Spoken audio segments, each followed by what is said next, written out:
Dobrý večer.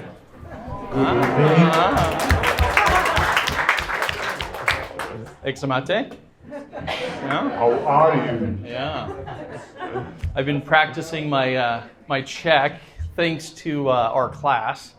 So they've been helping us learn a little bit of Czech. And saying it the right way is more difficult.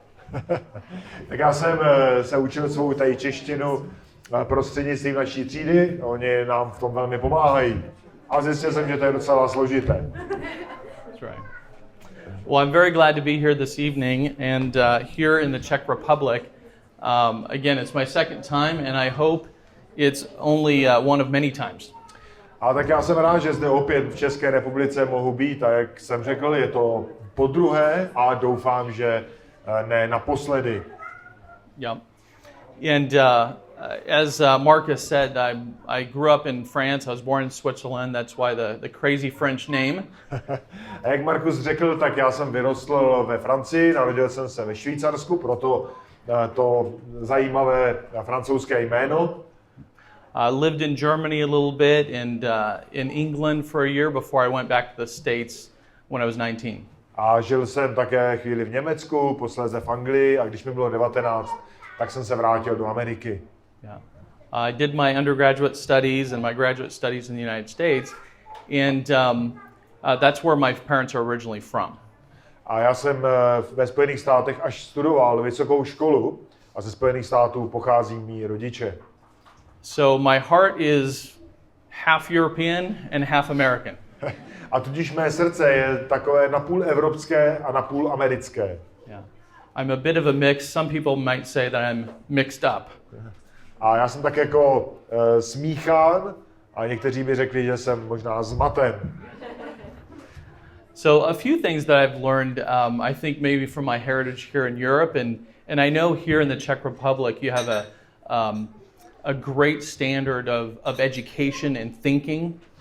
A já jsem se naučil několik věcí a jedním z nich, a platí to i pro Českou republiku, je, že máme v Evropě vysoký standard vzdělání. A také přemýšlení z toho vycházejícího.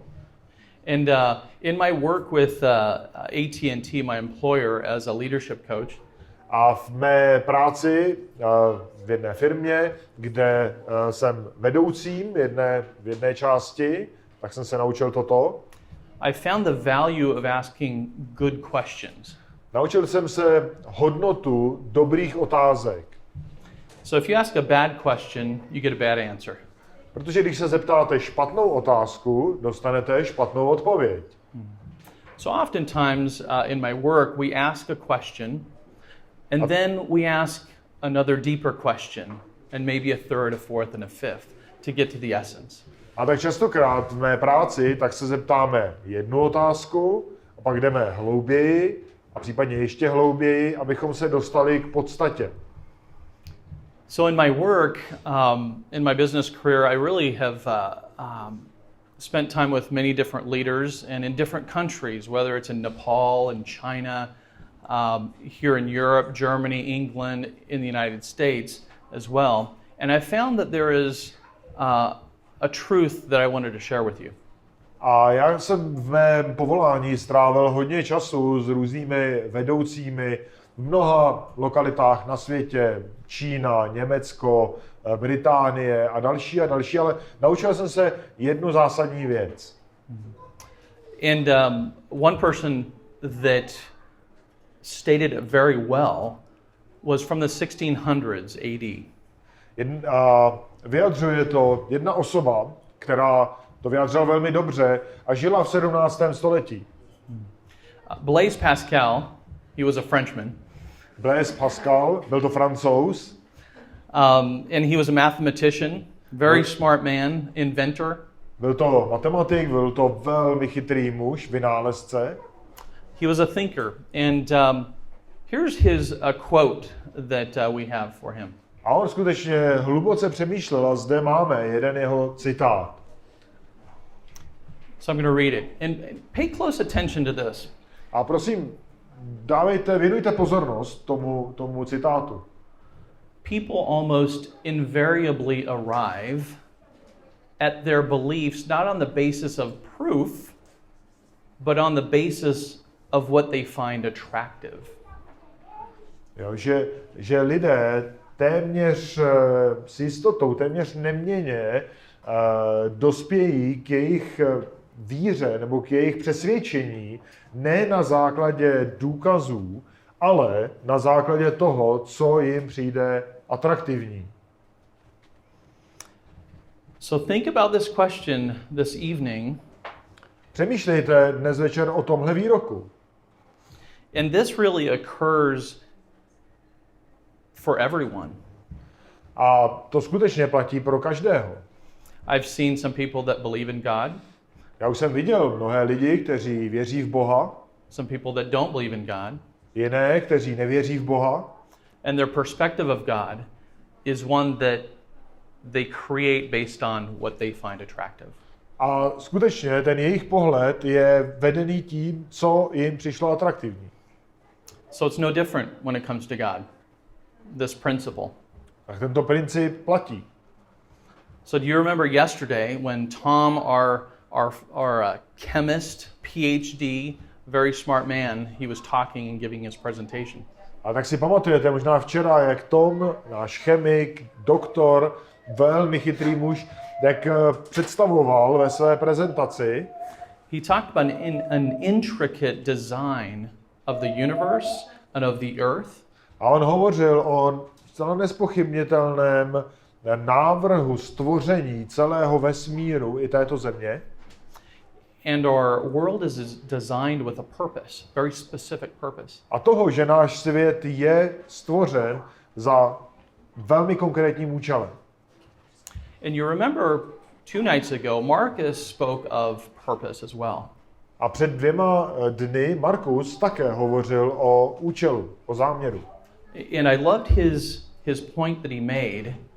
He said that sometimes some believe that there is no purpose to the world, that it just came about by chance, but we live each day with purpose.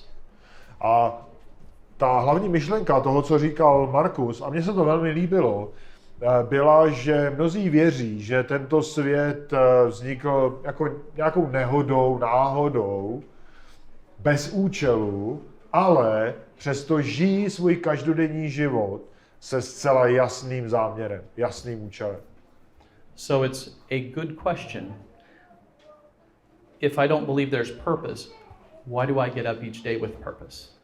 Good question. Z toho vyplývá velmi dobrá otázka. Pokud nevěřím, že můj život má nějaký smysl, nějaký účel, tak proč každý den vstávám s jasným záměrem pro ten den?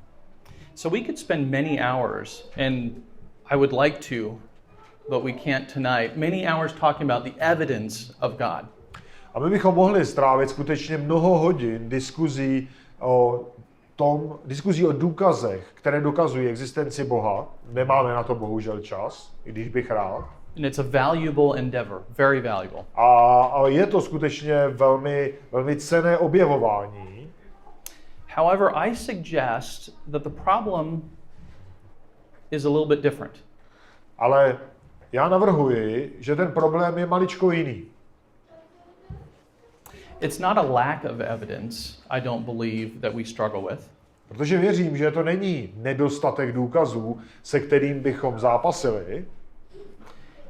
It is an unwillingness to trust in a relationship. Ale je to neochota věřit tomu vztahu, důvěřovat.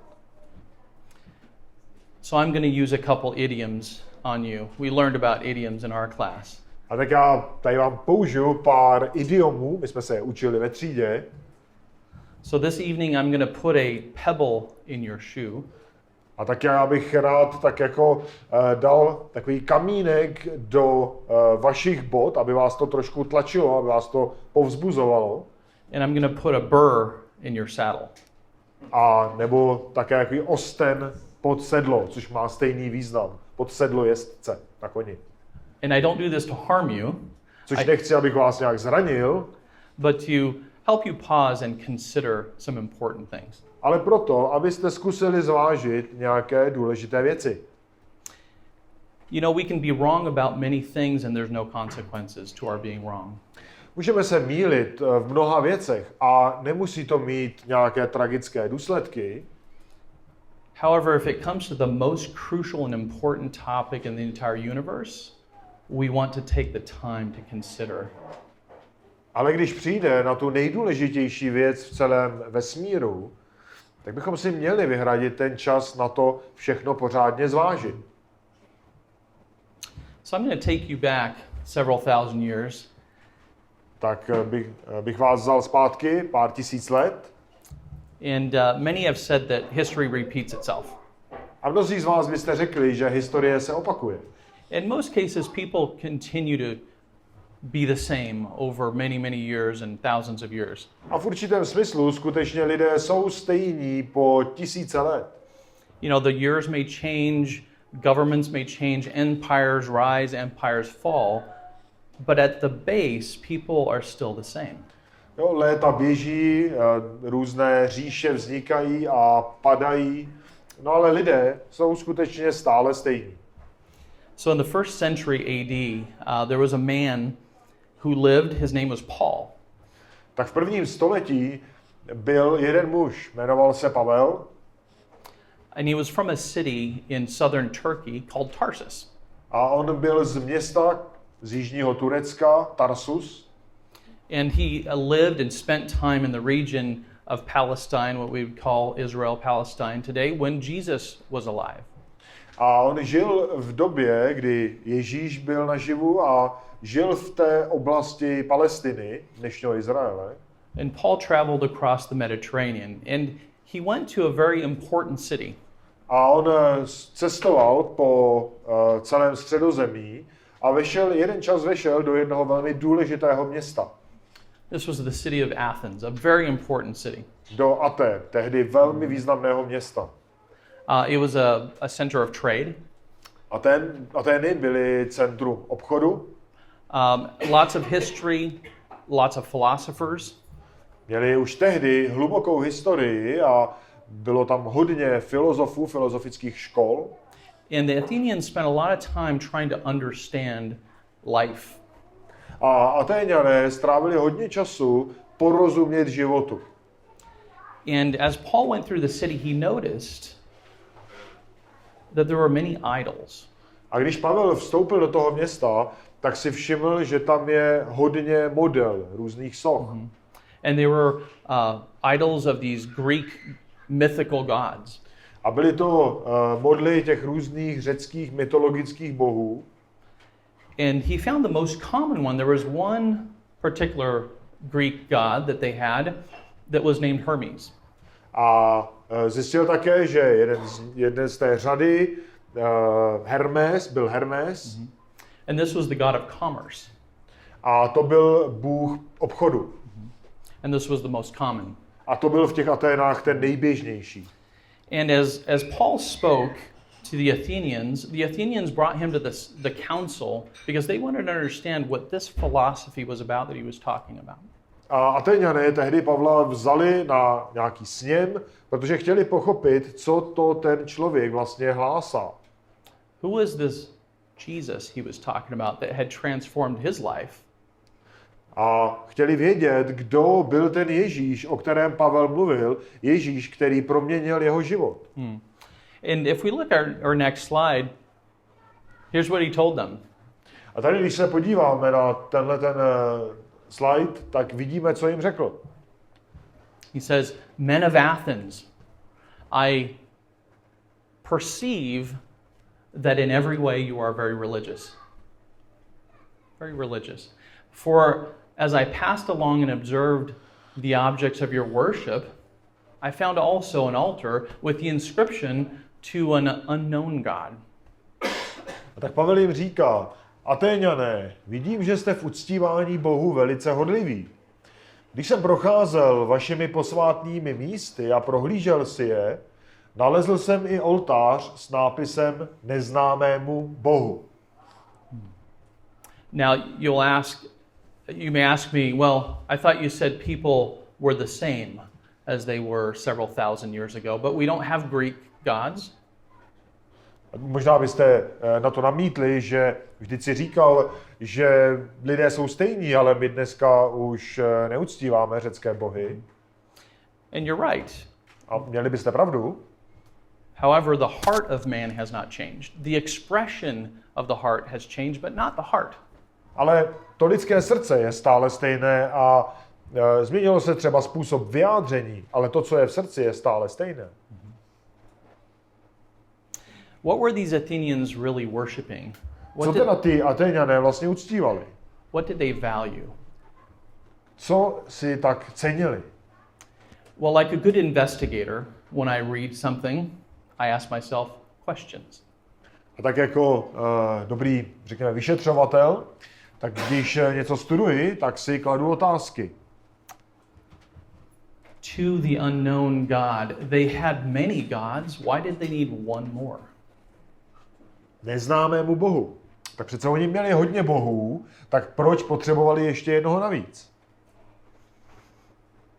These Athenians were searching for something they could not find. Protože ti Atéňané hledali něco, co nemohli nalézt. And I would say that we cannot find God on our own. A já musím říct, že my nedokážeme Boha najít z našich vlastních sil a schopností. We're incapable of finding that which meets our deepest needs. My nejsme schopni nalézt toho, který dokáže naplnit naše největší potřeby a touhy. But if you notice, their most common gods, they had Hermes. He was the god of commerce. Why would you have a god of commerce? Jo, ale když si všimnete, tak jsou různí v uvozovkách bohové. Jo? Ten Hermes třeba byl bohem obchodu. Proč potřebujeme boha obchodu? If you had a business and you wanted to work well, I guess you would have a god called Hermes. Jo? Pokud jste třeba někdy obchodovali, a jakože Atéňané hodně obchodovali a chtěli jste prosperovat a aby ten obchod šel dobře, tak jste mohli mít třeba boha obchodu, Hermes. So did they value their invented God, or did they value their business success? They valued their business success, yes? Čeho si cenili ti Atéňané? Cenili si toho boha, anebo toho, že ten obchod bude úspěšný? No samozřejmě si cenili toho, že to jejich obchodování bude výnosné, úspěšné. So you might ask, well, it's different today. A pak si můžeme položit otázku, je to dneska jiné? But is it really? No, není.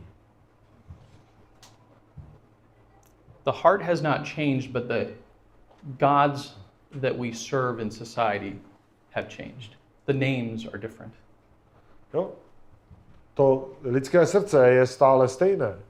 A co se změnilo, je možná jenom to vyjádření. Ti bohové dneska se jenom jinak jmenují. We worship what we love. Prostě uctíváme to, co milujeme. It could be money, Můžou to být peníze, could be business success, může to být úspěch v obchodu, v podnikání. and some of these things are good things. A některé z těch věcí můžou být dobré věci. It could be family, Může to být rodina, relationships, vztahy, my hobbies. koníčky.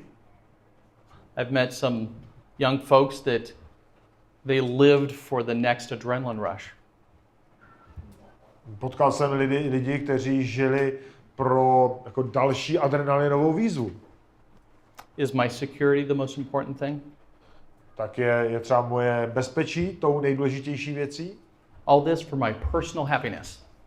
Jo. Pro to vše prostě pro moji osobní radost, zadostiučinění. So we seek self, not really God. A tak z toho vyplývá, že vlastně hledáme sami sebe a nehledáme Boha. And personally, I lived that life. A osobně já jsem takový život žil. I lived for business success. Žil jsem pro úspěch v podnikání. I live for money, for relationships, pro peníze, pro vztahy, the next exciting thing, pro další vzrušující záležitost. riding motorcycles. Například miluji jízdu na motocyklu. It could be anything. Cokoliv.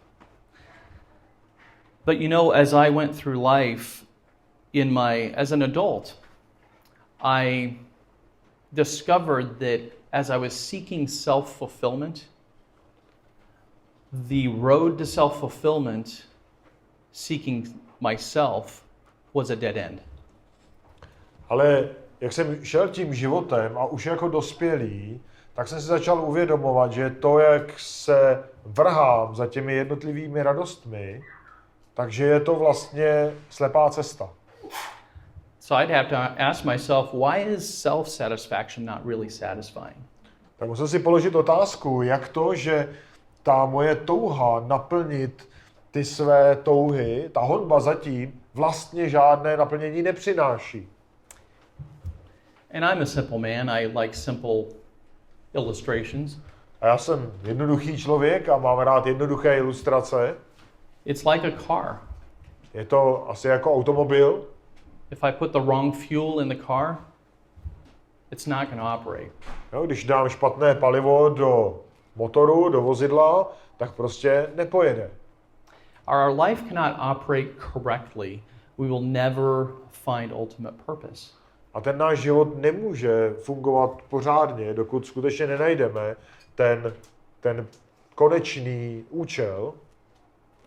And I will tell you why it is clear to me why we are not satisfied. Let's think about this. A já vám řeknu, proč vlastně tu radost nemůžete najít. Well, one author in the Bible gives us a clue. A jeden autor v písmu nám dává určitou stopu. God has put eternity in man's heart. A to totiž, že Bůh vložil věčnost do lidského srdce. And we're going to check my favorite French thinker.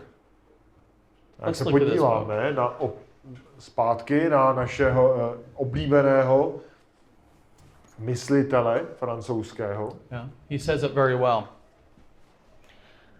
There is a God-shaped vacuum in the heart of every man, which cannot be filled by any created thing, but only by God, the Creator, made known through Jesus. A dokonce dole máme překlad. Takže v srdci každého člověka existuje Bohem stvořené místo, dokonce můžeme říct vákuum, prázdnota, kterou může zaplnit pouze Bůh skrze svého syna, Pána Ježíše Krista.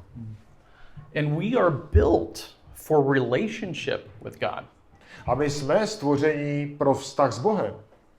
We are the only creature in the universe that has this built into us. A my jsme jediné stvoření v celém vesmíru, které toto má v sobě zakódované. Do you realize that we have a need for relationship? When someone is dying at the end of their life, they don't say, I wish I had spent more time at the office. I wish I'd made more money. Když člověk umírá, tak nikdy neřekne, kéž by jsem strávil víc času v práci, kéž by jsem vydělal víc peněz. Rather, I've heard it said, I wish I'd spent more time with family in relationships. Jo? Spíš uslyšíte, že raději jsem měl strávit víc času s rodinou. Jo? Prostě vztahy. So another good question. Opět tedy dobrá otázka. If we're built for relationship, why do we not turn to God when He is the only one who can fill the need that we have? Tak pokud jsme stvořeni k tomu, abychom budovali vztahy, tak proč se neobracíme, proč se neobrátíme k Bohu, se kterým můžeme mít ten nejlepší vztah? You know, I was thinking earlier today, and I was thinking about Ken. Já jsem přemýšlel dneska o Kenovi. Raise your hand, Ken. Everybody knows who you are, but there's Ken. Tam je Ken, všichni ví, kdo to je. So if Ken invites me for dinner every week, Tak Ken mě zve každý týden na večeři and when he calls to invite me, I just have one question. a když mi volá, aby mě pozval, tak já se ho ptám vždycky jednu otázku. What are you serving for dinner? Co budeš podávat na večeři? And he tells me, A on mi říká, but I only accept the invitation when I like what he has for dinner. And when he doesn't, I don't show up. a já vždycky přijmu to pozvání jedině tehdy, když mi chutná, když mám rád to, co Ken nabízí. Jinak nepřijdu. What would you think about our relationship? Co byste si pomysleli o takovémhle vztahu? You would think that I only like Ken if he gives me what I want. Řekli byste si, že mám rád Kena jenom tehdy, když mi dává to, co chci. I have to ask myself, even as a believer in God and a disciple of Jesus, I ask myself sometimes, am I only liking God because he helps me? Do I come to God only for help? Or do I come to God for the relationship with him? A já sám sebe, jako věřící, jako následovník Krista, tak se musím se ptát častokrát, jestli Boha miluji jenom proto, že mi dává to, co potřebuji. A nebo také, jestli skutečně toužím budovat ten vztah s Bohem. But it's a relationship. Ale je to prostě ten vztah.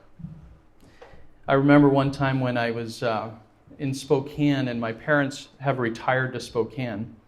Já si pamatuju, když mý rodiče na důchod odjeli k nám do Spokane. And I love my mother and my father dearly. We actually traveled to France before Czech Republic. I traveled with them, carried their bags, and then came to Czech Republic. A já skutečně mám velmi, velmi rád, miluji své rodiče. A mimochodem, my jsme vlastně sem přiletěli přes Francii, já jsem pomohl rodičům se zavazadli do Francie a pak jsem teprve přijel sem. And Mom and I got into a little argument, nothing very serious, but an argument. A já jsem se dostal s maminkou do takové, řekněme, drobné rozmíšky, nic vážného. And after that argument, I spent some time thinking and I went away and I came back quickly.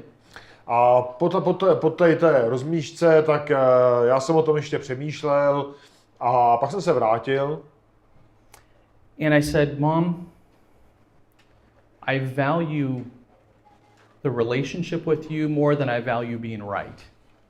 A říká mi, maminko, já si vážím daleko více toho našeho vztahu, než toho, že musím mít pravdu. Because I had a relationship. Jo, protože mi jde o ten vztah. And it's the same thing with God. I have a relationship with him. A je to úplně stejné s Bohem. Mám s Bohem vztah. Do you have a relationship with God? Máte vy vztah s Bohem? That may be part of the problem. I don't want a relationship with God. A to je možná jádro toho problému. Nechci mít vztah s Bohem. Another question. Tak další otázka. Have you ever made assumptions about someone? Učinili jste někdy nějaký úsudek o někom? And it was based on too little information or, wrong information. Když jste třeba použili k tomu velmi malé množství informací nebo dokonce nějaké třeba chybné informace. And have you ever made a judgment or a comment about a person based on that information? A když jste třeba si udělali ten úsudek nebo nějak jste okomentovali tu osobu nebo jste něco třeba řekli o té osobě. And then found out you were wrong? A pak jste zjistili, že jste se zmýlili. I have. That's to be human. Jo, mně se to stalo. Jsme lidé. So in the absence of right or specific information or revelation, A když nemáme ty správné a konkrétní informace, we create our own ideas. tak si vytváříme své vlastní představy. But you know, God is a person. Ale víte, že Bůh je osoba. He has a mind, a will, emotion, Má mysl, má vůli, má emoce and he created us with those qualities. a s těmi stejnými vlastnostmi nás stvořil. So tell me, how do you normally get to know someone? How do you get to know someone? Jo? Řekněte mi, jak se normálně s někým seznamujete. You may be familiar with this person. Možná vám je ta osoba povědomá. Jaromír Jágr. Jaromír Jágr. You know who he is? Víte, kdo to je určitě? Well, he's your excellent hockey player who played in the NHL in North America. Tak je to, že hráč ledního hokeje, hrál v NHL v Severní Americe. So how many in the room know him? Tak kdo v místnosti ho zná? Yeah. Keep your hands up. Držte své ruce nahoře. How many of you have met him? Ale kolik z vás se s ním potkalo? Wow, that didn't take long. Aha, nikdo. To netrvalo dlouho. How many of you have his personal cell phone number? Jo? Kolik z vás má jeho osobní telefonní číslo? How many of you have been invited to dinner at his house? Jo? Kolik z vás bylo pozváno na večeři k němu domů? So in fact, you know about him. A vlastně se dá říct, že víte o něm, And it's an important distinction. ale to je zásadní rozdíl. You've heard of him, you've heard of his actions, you've seen him in the newspaper, on television. Jo, víte o něm, slyšeli jste o něm, o jeho úspěších, viděli jste ho třeba v televizi, tak dále. And you probably have an opinion of him. A možná máte o něm nějaký názor. Maybe it's well-founded, maybe not. A možná ten názor je dobře založený, možná ne. So you know him in a way, but does he know you? A tak vy o něm nějakým způsobem víte, ale ví on o vás? Would Jaromír say to you, hey, I know that guy, I know that woman. Jo, mohl by Jaromír říct, toho znám, jo. There must be an encounter, a meeting. Jo, to musí mít nějaký význam. You would need to seek to meet this person. Jo, musíte mít ten záměr skutečně potkat tu osobu. But I think even more important to have a close relationship. Ale ještě daleko důležitější pro vytvoření toho těsného vztahu, You must give yourself and offer yourself to another person. tak vlastně musíte se vydat pro tu druhou osobu. If I want to know Daniel more, I got to be vulnerable. Jo, když by Jean-Michel chtěl více poznat mne, tak tak bude vůči mě jako zranitelnější. So if Mark is here, when he was dating Amy, only heard about Amy through a friend and never talked to her, would he really know her and have an intimate, close relationship with her? Of course not. Jo? Například, kdyby Markus v době, když chodil s Amy, tak kdyby Amy znal jenom prostřednictvím zpráv nějakých kamarádů a nenavázal ten osobní vztah, tak myslíte, že by měli skutečně nějaký těsný vztah ve výsledku? Poznali by se důsledně? So simply said, do you know God only by his title? Jo, tak jednoduše řečeno, tak znáte Boha jenom podle toho jména? This means you really only know about him. A pokud ano, tak to vlastně znamená, že jenom něco o něm víte. You may say, I know about God, A můžete říct, ano, já vím o Bohu, but does he know you? ale zná on vás? The essence is relationship. No, tou podstatou je ten vztah. I'll remind you what we talked about at the beginning. We can talk about the evidences of God. A já si jak vám připomenu to, co jsme si říkali předtím. Můžeme hodiny hovořit o důkazech o Boží existenci, but is that really the problem? ale je to skutečně ten problém? Perhaps I want to know more about a person, No, možná, když chci vědět něco víc o nějaké osobě, but when you get so much information, entering into a relationship is the important part. ale pokud chcete vědět víc těch informací o té dané osobě, tak v určité fázi stejně vejít do vztahu s tou osobou je nezbytná část, nezbytný krok.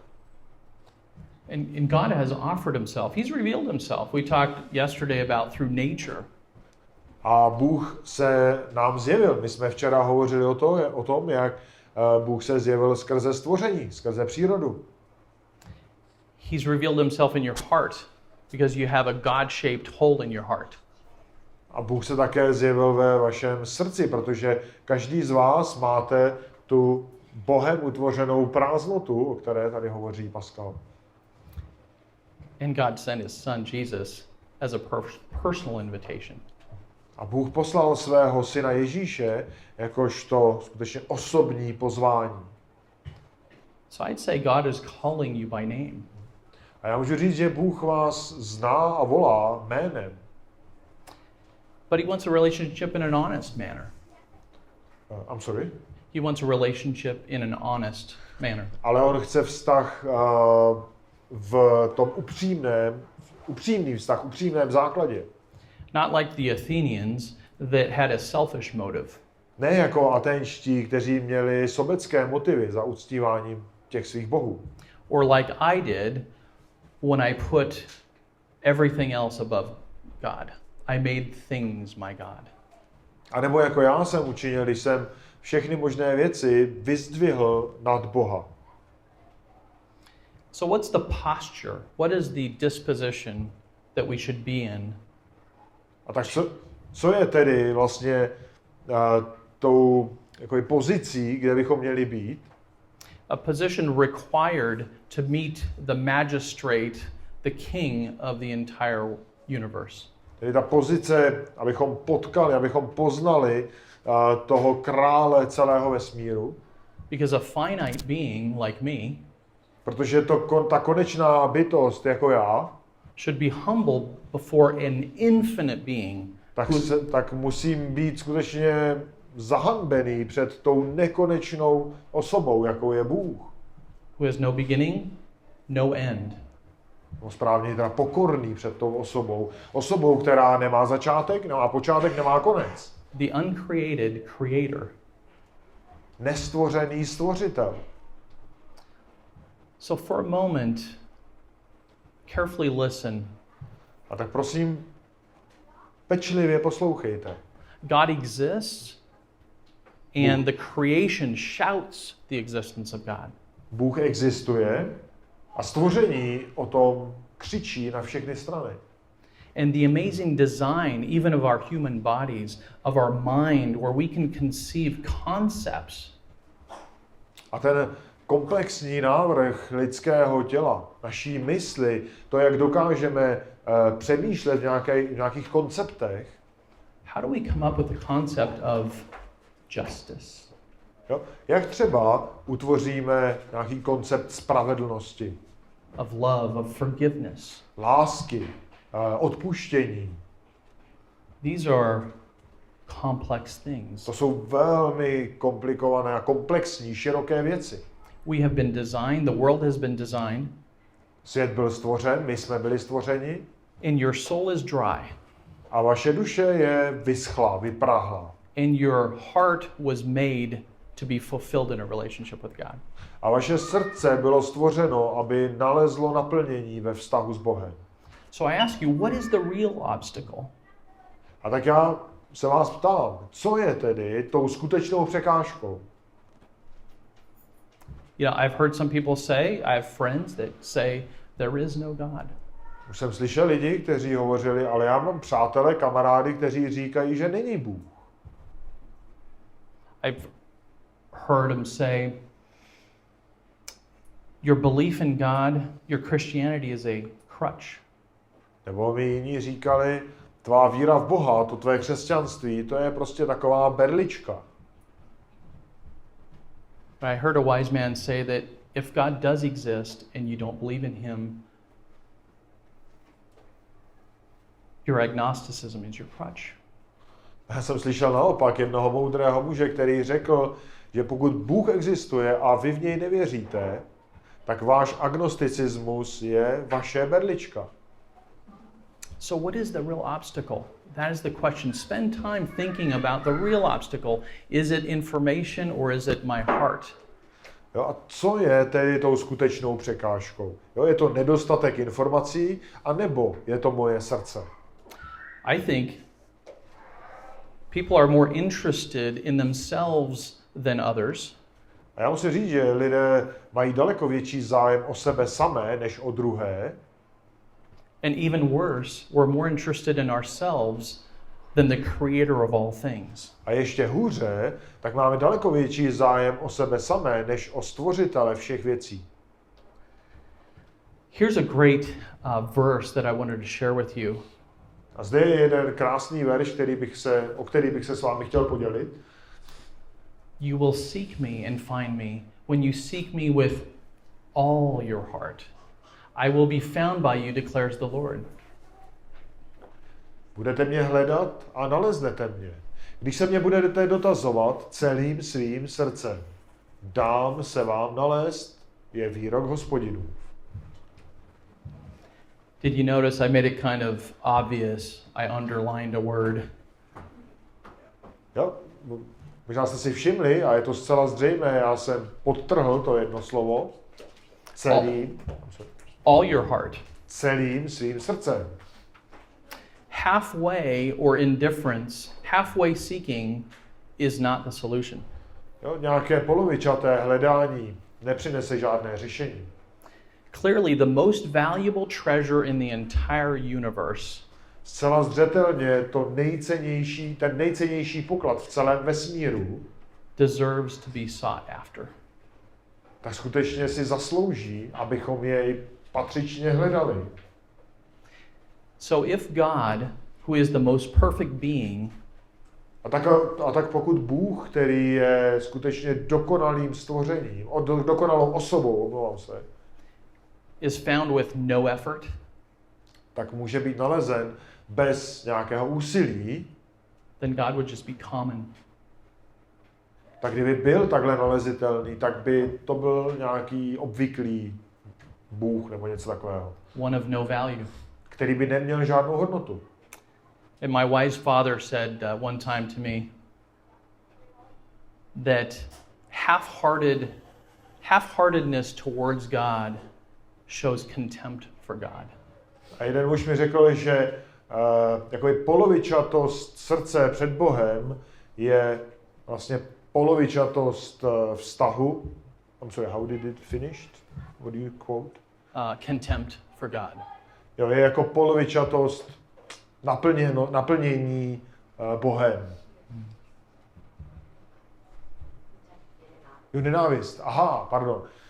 Takže omlouvám se znova, takže jakoby polovičatost v hledání Boha je jakoby polovičatost nenávisti vůči Bohu. Tak, omlouvám se I'm sorry, I confused the meaning. I can share the quote later. That's good. Okay, yeah. Ještě nám, když tak řekne později, abych ho přeložil správně. Je to dobrý výrok. It's a special quote because my dad told me. A je to dokonce výrok jeho tatínka. But I want you to know as we conclude that God will not force you to seek him. A tak mi dovolte, když spějeme postupně k závěru, abych řekl toto. Bůh vás nebude tlačit k tomu, abyste jej hledali. He could force you. On vás může tlačit. He could force you to love him. On vás může jako donutit jej milovat. But is forced love at all? Ale je taková láska skutečnou láskou? My dog loves me because I feed my dog. Dog. My dog. Yeah. Můj pes mě má rád, protože ho krmí. But family loves me because of a relationship. Ale má rodina mě miluje kvůli tomu rodinnému vztahu. If God forced you to love him, he'd be a dictator. Pokud by vás Bůh nutil do vztahu, nutil k lásce, tak to by byl diktátor. He invites you instead to seek him. Ale místo toho vás zve, abyste jej hledali. The God and the King who is above all things, imagine that, is inviting you. Jo, představte si to. Bůh a současně král nade vším vás zve. The throne room of heaven awaits a visit from you.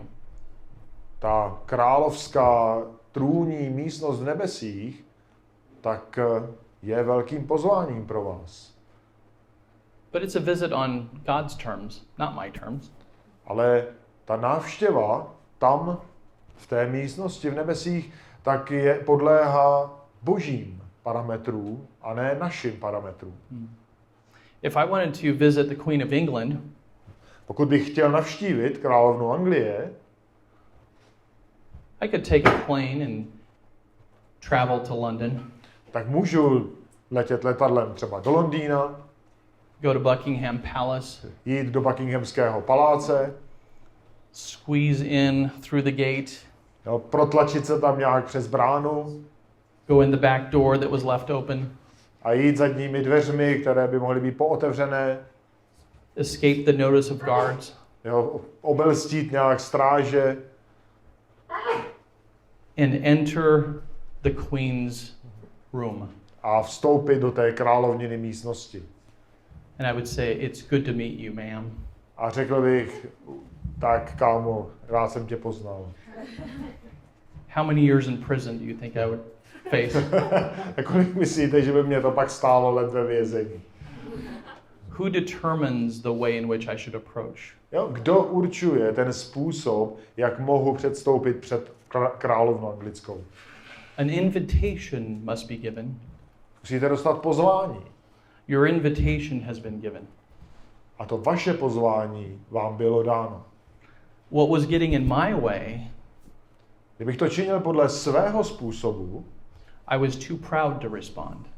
tak bych byl příliš pyšný na to reagovat, odpovědět. I wanted to control my life.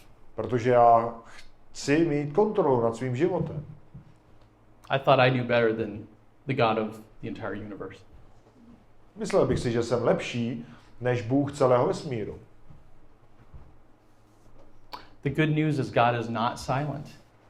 Ale dobrou zprávou je, že Bůh není mlčícím Bohem. He's revealed himself to the humble. On těm pokorným se zjevil. You will seek me and find me when you seek me with all your heart. Jo, budete mě hledat a naleznete mne, když se na mě budete dotazovat celým svým srdcem. If you would like to have a relationship and give yourself to the one above all things, he's already given himself for you. Tak pokud budete chtít odpovědět na to pozvání a vstoupit do toho vztahu s tím králem všeho, tak on už sám sebe zjevil. Respond to God. When Jesus came, he said, "Come, follow me." That's an action.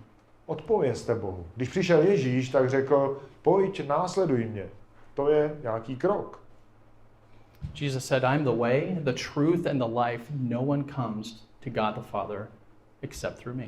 Ježíš řekl, já jsem ta cesta, pravda i život a nikdo nepřistoupí k Bohu Otci než skrze mě. God set the condition. He had the right to set the conditions in which he should be approached. Bůh ustanovil ty podmínky, skrze které člověk může k němu vstoupit. On může ustanovit. So talk to someone. Talk to me. I would love to talk to you. Jo, tak hovořte s někým. Hovořte se mnou, rád bych o těch věcech hovořil. One of my favorite books in the Bible is the Gospel of Mark. Mou oblíbenou knihou v Biblii je Evangelium podle Marka. We all have cell phones. Všichni máme mobilní telefony. You have your Bible on your cell phone. Máme i Bible v mobilních telefonech. Můžeme si je tam nahrát případně. Discover God. He's revealed himself. A tak můžete velmi snadno objevit Boha tak, jak se zjevil. But I invite you to consider him honestly. Ale chci vás skutečně vyzvat k tomu, abyste to vše velmi upřímně zvážili. Can we go back to the very first slide? And I say honestly because of this quote. A říkám to upřímně právě kvůli tomuhle citátu. So I would ask you to consider, have I arrived at what I believed based on what I want? Jo? Položte si otázku. To, v čemu věří, dospěl jsem k tomu na základě toho, co já chci? God invites you to a relationship. I want to thank you for this evening and just spending some time thinking and considering. It's been a pleasure being with you. Tak děkujeme za pozornost.